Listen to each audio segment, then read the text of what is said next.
বাংলাদেশের জন্য সুখবর, এবার বাংলাদেশের মাটিতে ড্রোন কারখানা নির্মাণ করছে তুরস্ক। এখন ভারতের দাদাগিরি শেষ।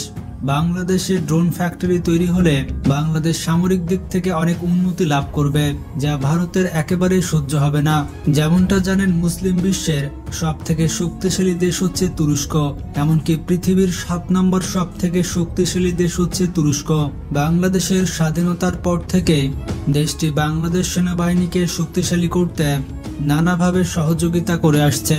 সম্প্রতি তুরস্কের প্রেসিডেন্ট রিসেপ তাইপ এরদোগান বাংলাদেশের মাটিতে ড্রোন তৈরির আগ্রহ প্রকাশ করেছেন, আর এই বিষয়টি নিশ্চিত করেছেন বাংলাদেশে নিযুক্ত তুরস্কের রাষ্ট্রদূত। তবে বাংলাদেশের তাৎক্ষণিক চাহিদার বিবেচনায় তুরস্ক অতি শীঘ্রই 53টি অ্যাটাক ড্রোন বাংলাদেশকে সরবরাহ করবে। পরবর্তীতে তুরস্কের ড্রোন বিশেষজ্ঞরা বাংলাদেশে এসে বাংলাদেশের মাটিতে ড্রোন প্ল্যান্ট নির্মাণ করবেন, যেখান থেকে বাংলাদেশ সেনাবাহিনী নিজেরা নিজেদের ড্রোন উৎপাদন করতে পারবে। তুরস্কের টিবিটি ড্রোন ভারতের কাছে এক আতঙ্কের নাম। বাংলাদেশ সেনাবাহিনীর কাছে 200টি টিবিটি ড্রোন থাকলে এই ড্রোনগুলো বাংলাদেশকে নিরাপত্তার চাদরে ঢেকে ফেলতে পারবে, কারণ এই ড্রোন দিয়ে 24 ঘন্টা সীমান্তে খুব সহজে নজরদারি করা যাবে। এই ড্রোন দিয়ে শুধুমাত্র আত্মরক্ষাই নয়, বরঞ্চ অফেন্সিভ মুডে ভারতীয় স্থাপনার উপরে আক্রমণ করা যাবে। এটি হচ্ছে একটি অ্যাটাক ড্রোন, যেটি আত্মরক্ষার পাশাপাশি ছোটখাটো আক্রমণে সক্ষম।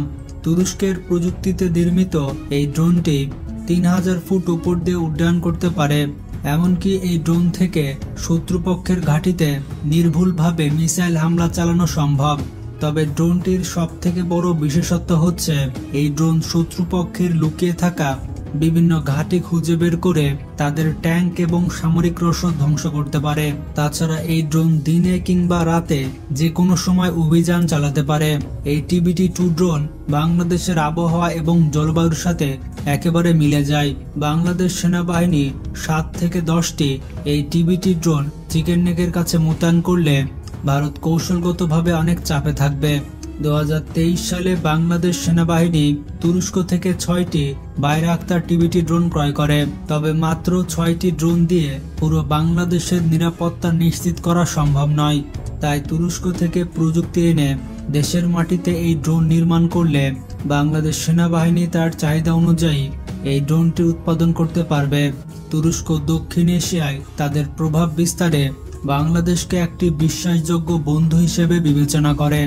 তুরস্কের সাথে বাংলাদেশের সংস্কৃতি, ধর্ম এবং ঐতিহাসিক মিলবন্ধন রয়েছে।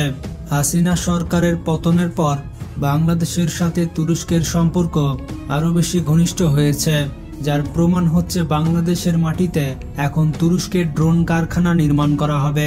বাংলাদেশের মাটিতে তুরস্কের এই ড্রোন কারখানা নির্মাণ হয়ে গেলে বড় ধরনের চাপে পড়বে ভারত, কারণ তুরস্কের প্রযুক্তিতে তৈরি বাইরাক্তার টিবিটি ড্রোন পুরো বিশ্ব জুড়ে বিখ্যাত। আর বিশ্বমানের এই ড্রোন বাংলাদেশের কারখানায় উৎপাদন করতে পারলে সেটা হবে ভারতের দুশ্চিন্তার অন্যতম কারণ। এটি ভারতকে আতঙ্কে ফেলে দিবে। তখন বাংলাদেশের কেবলমাত্র আত্মরক্ষাই নয়, বরঞ্চ আক্রমণ করার ক্ষমতা অর্জন করবে। সাধারণত ঘনিষ্ঠ মিত্র দেশ ব্যতীত একটি দেশ অপর একটি দেশের কাছে ড্রোন নির্মাণের প্রযুক্তি শেয়ার করে না। তবে তুরস্ক বাংলাদেশের কাছে ড্রোন তৈরি করার প্রযুক্তি শেয়ার করবে বলে সিদ্ধান্ত নিয়েছে, যেটি বাংলাদেশ সেনাবাহিনীর সামরিক সক্ষমতাকে কয়েক গুণ বাড়িয়ে দিয়েছে। তুরস্কের বড় বড় ড্রোন কোম্পানিগুলো বাংলাদেশের মাটিতে উন্নত মানের সব ড্রোন তৈরি করতে চায় এবং সেই ড্রোনগুলো দক্ষিণ পূর্ব এশিয়ার দেশগুলোতে তারা রপ্তানি করতে চায়, কারণ দক্ষিণ এশিয়ার উদীয়মান অর্থনৈতিক দেশগুলোতে বিভিন্ন ধরনের অস্ত্রের বাজার তৈরি হয়েছে এবং এই সকল দেশগুলোতে অস্ত্র রপ্তানি করতে চায় তুরস্ক। সেক্ষেত্রে নির্ভরযোগ্য মিত্র হিসেবে বাংলাদেশের মাটিতে ড্রোন কারখানা নির্মাণ করতে চায় তুরস্ক। দক্ষিণ এশিয়ার দেশগুলোর মধ্যে বাংলাদেশকে সামরিক অস্ত্র তৈরির হাব করতে চায় তুরস্ক। বাংলাদেশের মাটিতে তুরস্কের ড্রোন কারখানা তৈরি হলে সব থেকে বড় বিপদে পড়বে ভারত, কারণ তুরস্ক তাদের নিজের দেশের মাটি ব্যতীত একমাত্র বাংলাদেশের মাটিতেই তাদের ড্রোন কারখানা নির্মাণের সিদ্ধান্ত নিয়েছে।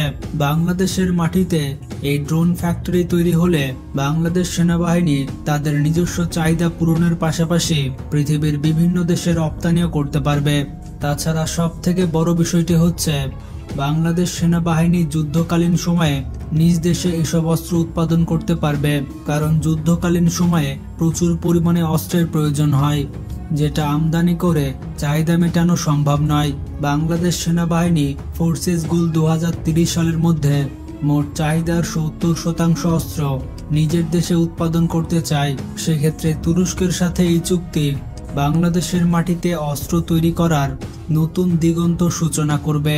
শুধুমাত্র ড্রোন প্রযুক্তি নয়, ড্রোনের পাশাপাশি অন্যান্য অস্ত্রের প্রযুক্তি বাংলাদেশের সাথে শেয়ার করতে চায় তুরস্ক।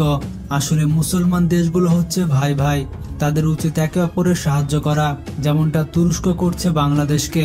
তুরস্কের রাষ্ট্রদূত বলেছেন, বাংলাদেশ তুরস্ক থেকে armed vehicle, rocket launcher, drone সহ আরো অনেক ধরনের পণ্য কিনেছে। আগামীতে আমরা আরো বেশি উচ্চ প্রযুক্তি সম্পন্ন বিভিন্ন অস্ত্র বাংলাদেশের নিকট সরবরাহ করতে চাই। তবে এটি শুধুমাত্র ক্রয় বিক্রয়ের মধ্যে সীমাবদ্ধ থাকা উচিত নয়। তুরস্ক প্রযুক্তি হস্তান্তর করে বাংলাদেশের সমরাস্ত্র তৈরি করতে চায়। রাষ্ট্রদূত মোস্তফা ওসমান বলেন, গত 15 বছরে তুরস্কের কোম্পানিগুলো প্রতিরক্ষা পণ্য উৎপাদনে অনেক উন্নতি করেছে।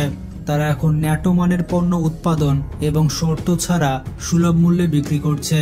বাংলাদেশের প্রায় 3000 সেনা কর্মকর্তা তুরস্ক দেশটিতে প্রশিক্ষণ নিয়েছে। প্রশিক্ষণ ও আর্থিক সহায়তা সংক্রান্ত বিভিন্ন সমঝোতার অধীনে বাংলাদেশ তুরস্ক থেকে অর্থ নিয়ে প্রয়োজনীয় প্রতিরক্ষা অস্ত্র ক্রয় করতে পারবে। ভবিষ্যতে ভারতের সাথে বাংলাদেশের বড় ধরনের কোনো যুদ্ধ শুরু হলে মিত্র দেশগুলোর সহযোগিতা লাগবে, কারণ মিত্র দেশগুলোর সহযোগিতা ছাড়া বাংলাদেশের একার পক্ষে ভারতের বিরুদ্ধে যুদ্ধ জয়লাভ করা সম্ভব হবে না। ভারতের সাথে বাংলাদেশের কোনো যুদ্ধ সংঘটিত হলে সবার আগে যে দেশটি এগিয়ে আসবে সেটি হচ্ছে পাকিস্তান, চায়না এবং তুরস্ক। এর জন্য বাংলাদেশ সামরিক বাহিনী সামরিক অস্ত্র ক্রয়ের জন্য তুরস্ককে সবথেকে বেশি প্রাধান্য দিচ্ছে।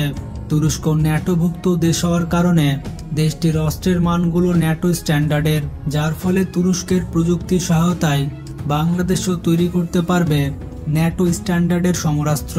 পশ্চিমা ন্যাটো জোটের একমাত্র মুসলিম দেশ হচ্ছে তুরস্ক। তুরস্কের সেনাবাহিনী ন্যাটো জোটের মধ্যে দ্বিতীয় বৃহত্তম সেনাবাহিনী। এছাড়াও দেশটির রয়েছে শক্তিশালী ড্রোন বাহিনী। গ্লোবাল ফায়ার পাওয়ারের র্যাঙ্কিং অনুযায়ী পৃথিবীর 7 নম্বর সব থেকে শক্তিশালী দেশ হচ্ছে তুরস্ক। তুরস্কের এই ড্রোনগুলো আমেরিকা এবং ইসরায়েলের মতো দেশ ভয় পায়। তুরস্কের তৈরি ড্রোনগুলো ব্যাপক মারাত্মক হয়ে থাকে। ন্যাটো মিত্রদের মতো সামরিক প্রযুক্তিতে অনেক উন্নত হচ্ছে তুরস্ক। তুরস্কের 7 লাখের বেশি সৈন্য এবং আধা সামরিক বাহিনী রয়েছে। বর্তমানে বিশ্বের সব থেকে বেশি ব্যবহৃত ড্রোনগুলোর মধ্যে একটি ড্রোন হচ্ছে তুরস্কের টিবিটি ড্রোন। এটি হচ্ছে TBT-2 অ্যাটাক ড্রোন। তুরস্কের এই ড্রোনটি আজারবাইজান, রাশিয়া এবং লিবিয়াতে ব্যাপক সফলতা পায়। এরপর থেকে এই ড্রোনটিকে নিয়ে সামরিক অঙ্গনে ব্যাপক আলোচনা শুরু হয়। এই অ্যাটাক ড্রোন হচ্ছে একটি গেম চেঞ্জার সমরাস্ত্র, মুহূর্তের মধ্যে যুদ্ধের মোড় ঘুরিয়ে দিতে পারে। আপনি জানলে অবাক হবেন, পৃথিবীর প্রায় 45টি দেশ এই ড্রোনটি কেনার জন্য অর্ডার দিয়েছে। তবে তুরস্কের এই ড্রোনটি 2032 সাল পর্যন্ত অগ্রিম বুকিং হয়ে গিয়েছে। বিপুল এই চাহিদার কথা মাথায় রেখে তুরস্ক এই ড্রোনটির উৎপাদন বাড়ানোর সিদ্ধান্ত নিয়েছে। এই কারণে তারা ভেবেছে বাংলাদেশ এবং পাকিস্তানে তারা ড্রোন কারখানা নির্মাণ করবে, যেখান থেকে উৎপাদিত ড্রোন পুরো বিশ্বে রপ্তানি করা যাবে। এছাড়া তুরস্কের হাতে রয়েছে শক্তিশালী কার্গি কামিকাজি ড্রোন। এই ড্রোনের সফটওয়্যার সহ সবকিছু তুরস্কেই তৈরি। তুর্কি বিজ্ঞানীরা এটি তৈরি করেছে। 2023 সালে প্রথমবারের মতো এটি আকাশে ওড়ানো হয়েছিল। ড্রোনটি শত্রুপক্ষের আকাশ প্রতিরক্ষা ব্যবস্থা এবং রাডার ধ্বংস করতে পারে। এমনকি এটি ভূমি থেকে আকাশে এবং আকাশ থেকে ভূমিতে মিসাইল ছুড়তে পারে। এই ড্রোন ছাড়াও আমেরিকার তৈরি অত্যাধুনিক F-16 ফ্যালকন মানুষবিহীন বিমান AII ইলন সহ তুরস্কের কাছে 3টি ভয়ঙ্কর প্রিডেটর ড্রোন রয়েছে। গোপুরতুক 1 এবং গোপুরতুক 2 নামে 2টি গোয়েন্দা স্যাটেলাইট রয়েছে তুরস্কের। সব মিলে এখন মুসলিম দেশগুলোকে এগিয়ে আসতে হবে। বিশেষ করে পাকিস্তান আর তুরস্ক যদি বাংলাদেশকে সাহায্য করে, তাহলে ভারতের দাদাগিরি একেবারে শেষ হয়ে যাবে। আর অবশ্যই এখন পাকিস্তান আর তুরস্ক চায় বাংলাদেশকে সাহায্য করতে এবং দক্ষিণ এশিয়ায় প্রতিপত্তি বিস্তার করতে। তো যারা যারা নিজের দেশকে ভালোবাসেন তারা ভিডিওটিতে একটি লাইক দিয়ে দিন আর চ্যানেলটি সাবস্ক্রাইব করে ফেলুন। কারা কারা বাংলাদেশ থেকে দেখছেন এবং কারা কারা বিদেশ থেকে দেখছেন কমেন্ট করে জানাবেন। ভিডিওটি ভালো লাগলে বেশি বেশি শেয়ার করতে পারেন। আজকে এ পর্যন্তই, ভালো থাকবেন, নিজের খেয়াল রাখবেন, টেক কেয়ার।